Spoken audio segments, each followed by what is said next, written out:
మధ్యతరగతి కుటుంబంలో పుట్టిన ప్రతివాడు ఈ తప్పులే చేస్తున్నాడు. ఎందుకంటే బుర్ర నిండా ఆశలు, ఇంటి నిండా కష్టాలు, పెరిగిన ధరలు, తరగని బాధలు. పాలవాడికి, నీళ్లవాడికి, రెంటుకి, కరెంటుకి, రేషన్కి, మందులకి, కూరలకి, కూతుళ్ళకి, అల్లుళ్ళకి, కొడుకులకి, చదువులకి, పండగలకి, పబ్బాలకి, శుభాలకి, అశుభాలకి, అన్నిటికీ ఖర్చు ఖర్చు ఖర్చు. తెల్లవారితే సమస్య, నోరు విప్పితే డబ్బు, అడుగు వేస్తే అప్పు. అన్నిటికీ సాకు 1వ తారీఖు. అది సర్వరోగ నివారిణి.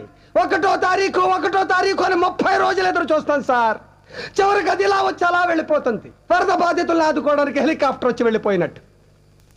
1వ తరగతి వాడికి 2వ తరగతి, 2వ తరగతి వాడికి 3వ తరగతి, ఇలా అన్ని తరగతుల వాళ్ళకి ఎదుగుదల ఉంటుంది. ఒక్క మధ్య తరగతి వాడికి మాత్రం ఎదుగుదల ఉండదు సార్.